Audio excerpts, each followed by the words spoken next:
everyone, and welcome back to another chill chat conversation. Today we're just going to jump right in because we got a lot to talk about in this short amount of time.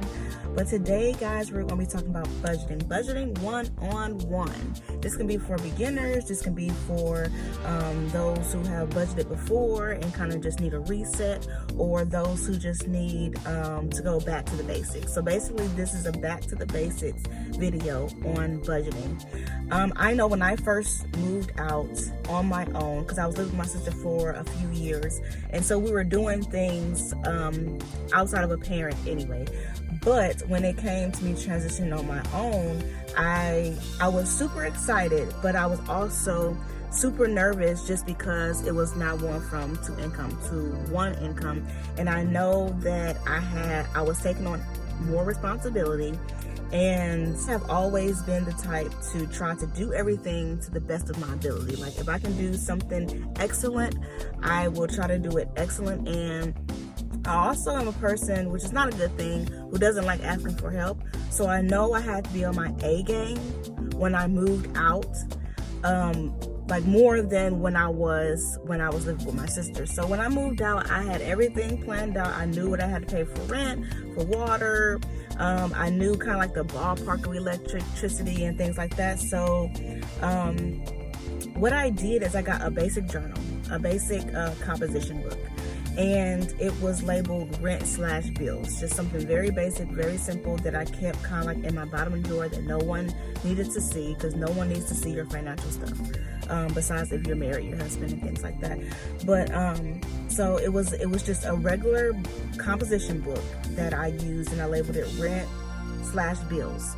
And what I did is, actually before that, let me go back. Before that, what I decided to do was try the envelope method.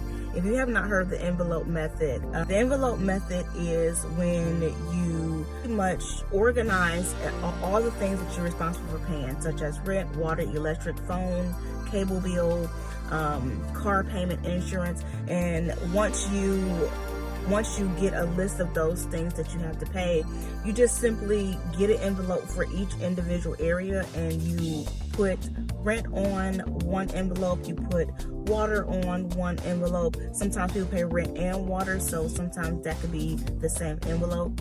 You can then put car payment on one envelope. You can put insurance on another envelope. So you pretty much dedicate individual envelope for every area that you'll be making a payment in.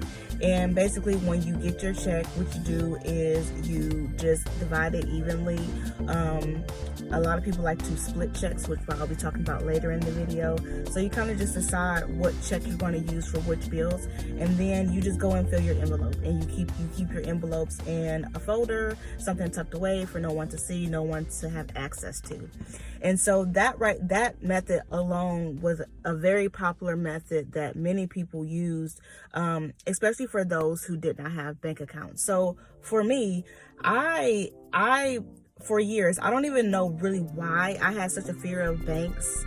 I mean, I guess I heard a couple of horror stories where, you know, their money was lost or whatever that case may be, but I had never had that experience. I was just like, I'm not getting a bank account. I'm going to save my money in my house. I'm going to make sure I know exactly where it is, where it's going. I was just dead set about not having a bank account. So everything that I did was pretty much, the envelope method was my way of having my bank account and still being able to save money. So one of my envelopes was labeled savings, and I would just put whatever I can left from my check into my savings envelope. And I also had an envelope for like free money, so money that I could use freely throughout the week until my next paycheck, and I knew that I could not go over that certain amount of money or I would be in a bind. So that is a little bit of the envelope method. If that is something that you're interested in, it's a great start, especially for those who are just now getting out on their own, or like I said, for those who need a restart, or just simply for those who just need to get back to the basics. So the envelope method is definitely a basic. From there, that's when I got my journal, and like I said, I got just a basic composition book, and I rent stash bills. And I just kept it tucked away as well for no one to see, for my eyes only. And basically what I did is I put the month at the top, and then I put the total amount for, because I got paid every other week. So I put the amount that, because my paychecks are pretty consistent. So I put the amount that I will make for the month. And then I would go ahead and write out all the bills that I was responsible for paying. And then what I would do is I would put paycheck 1 and then paycheck 2 and divide what bills I wanted to pay with my first paycheck and what bills I wanted to pay with my second paycheck.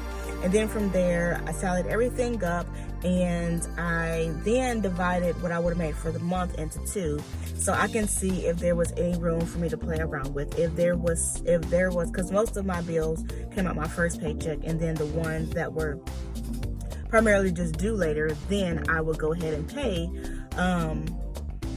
with the second check. But sometimes with the way that it fell, maybe I had to switch out something that I could have paid. If there was something that could have been paid later that I chose to put on the first paycheck, I can go ahead and move that to the second paycheck. So it really is good for you to just be able to divide and organize your money and organize the bills that you have to pay, because you'll find yourself in less situations of like, I forgot to pay this, or I don't have enough money to pay this, or I have to X out this to pay this.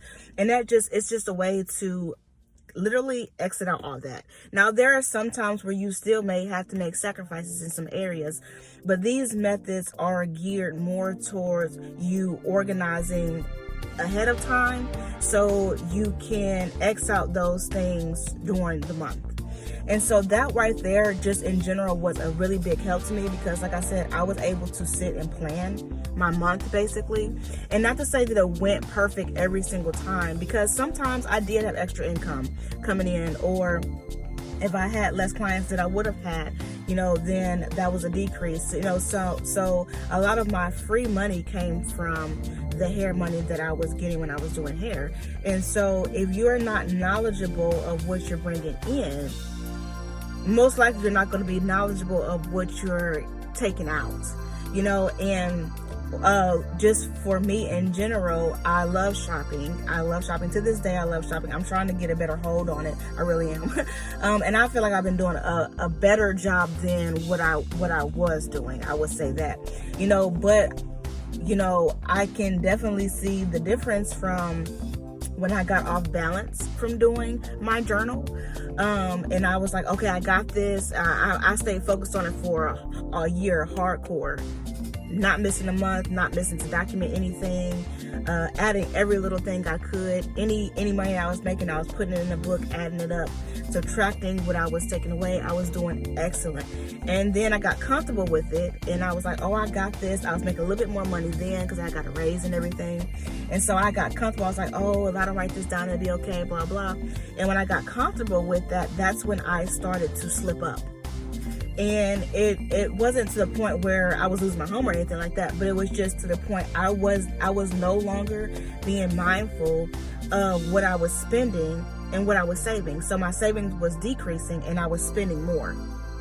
And we all know that when you put out more than you bring in, you're going to find yourself in the bond. So I found myself in a position of almost losing my car. And that right there was my red flag to get it back together, really start going back to my budgeting plan, and really start to get things in order. From there, I did eventually get a bank account, and I started saving money in my bank or just going back and forth to my bank. And one thing about banks, you guys, like now that I know, I don't really have a fear of banks, but I just don't like going in the bank. It's like so tedious, like to just have to go to the bank, because I was not doing like the debit card and looking like that. Well, I was doing a debit card, but what I was doing, even when I was withdrawing money or when I was cashing my check, I was going to the bank every time. I didn't have the Cash App on my, I didn't have the bank app on my phone. I was like, no, if I'm going to go get money out, I'm going to physically go, because I know that if I'm just getting money out, just be getting money out, and I don't feel like going, I can potentially be saving myself and spending money that I didn't necessarily need to spend, just simply because I was lazy and didn't want to go to the bank. And it was just like I was able to really sit down and be able to identify within myself, okay, is this a need or is this a want? Because if it's a want, I don't really feel like driving all the way to the bank and dealing with all that. And sometimes, y'all, them bank lines be long. And then you got people coming in with quarters and nickels and dimes. And it was just like, you know what, if I don't have to go to the bank, I will not go to the bank.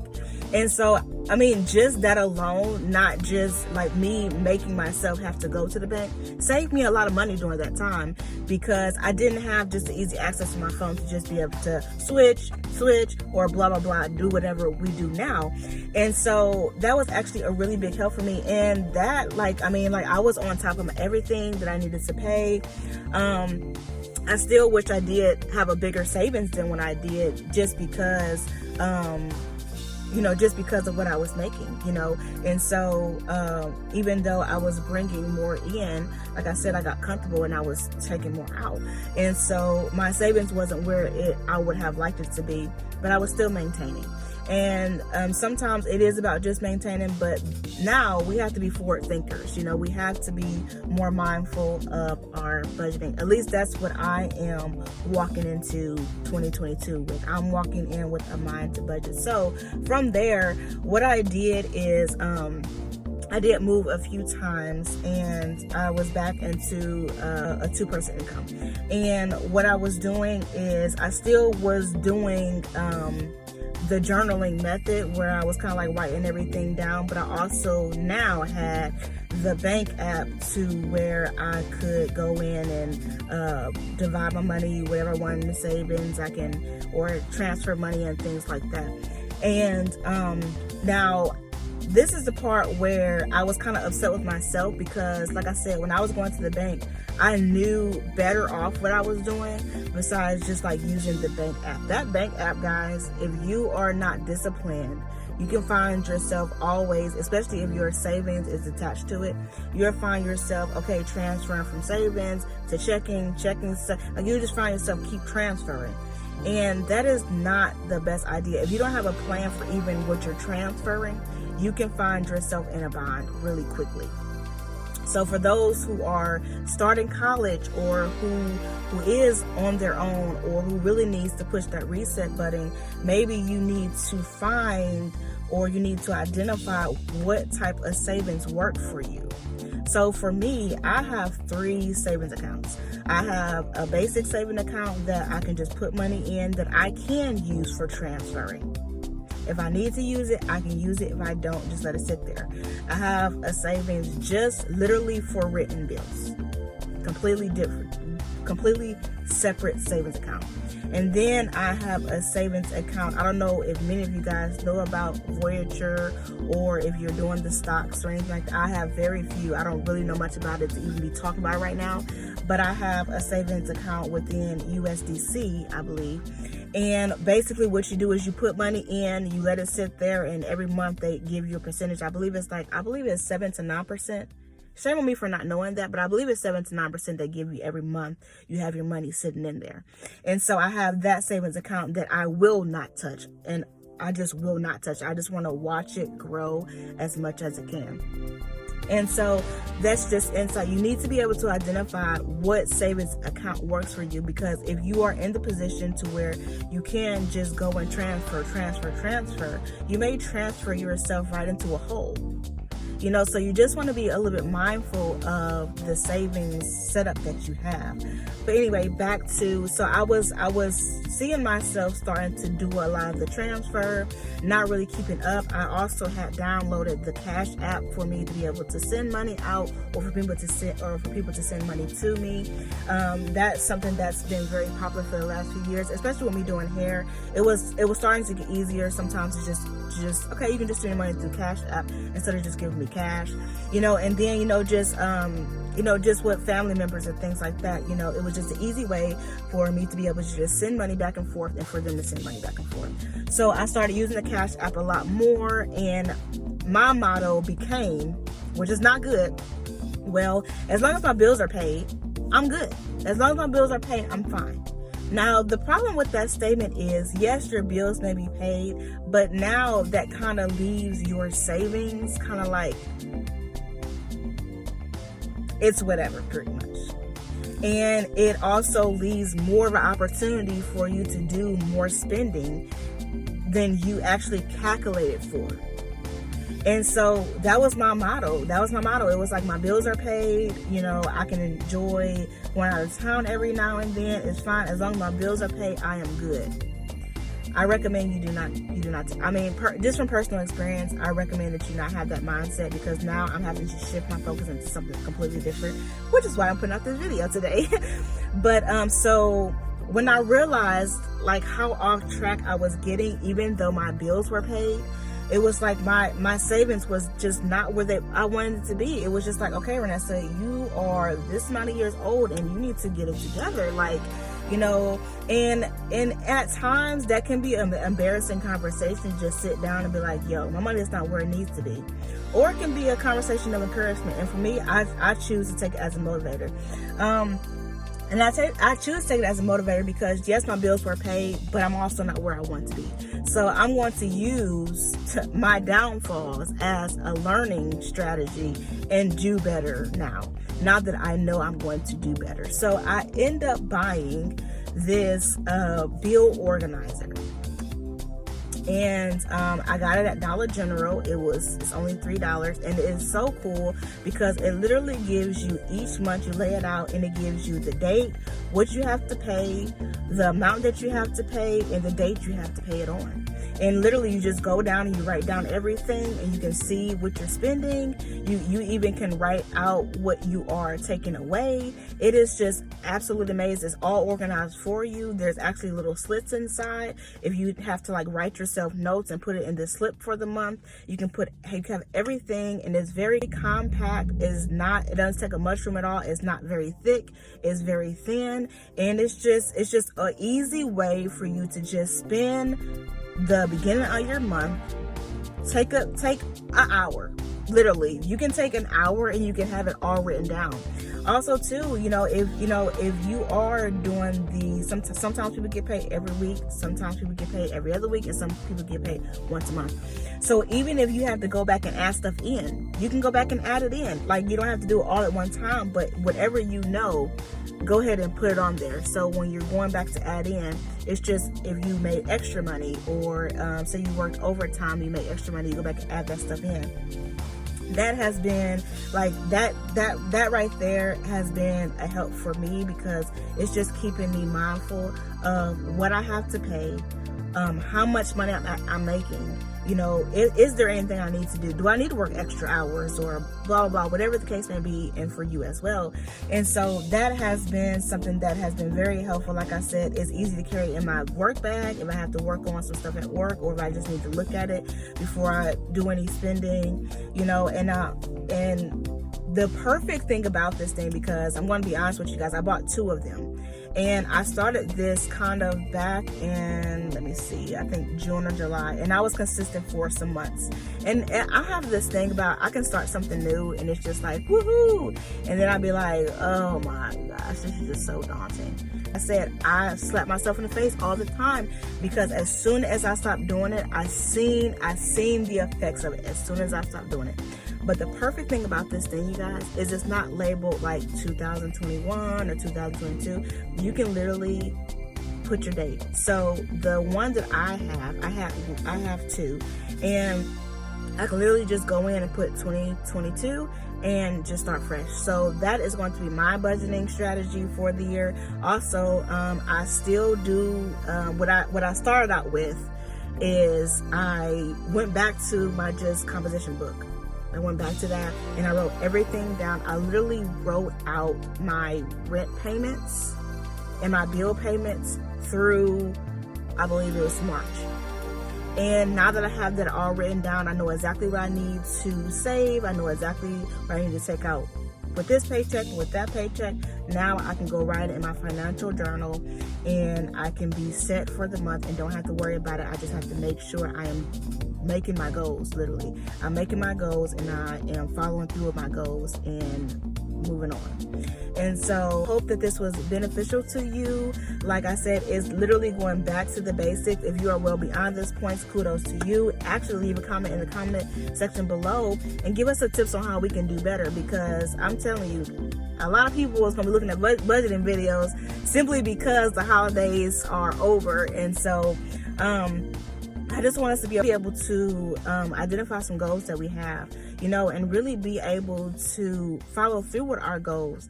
And sometimes our goals are not followed through with because we're simply not budgeting.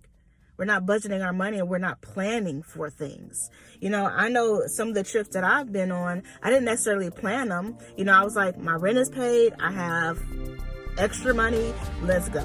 You know, and it wasn't nothing that I planned for. And I feel like if I would have planned for it, it would have been probably a much better trip. You know, and it probably could have lasted a much longer time, you know. So doing things impulsively, especially shopping impulsively, which is something that I really do need to still work on, it can really set you up for failure in the long run if you're not careful. So once again, I hope that these tips were beneficial for you. I hope that you can use one of these tips in your 2022 and that it will make your financial future better. Like I said, this is literally budgeting back to the basics, guys. So if this is something that has been beneficial to you, please don't forget to like, comment, and subscribe to the channel so you can receive more content just like this. Until next time, you guys, I hope that you have a beautiful and blessed day.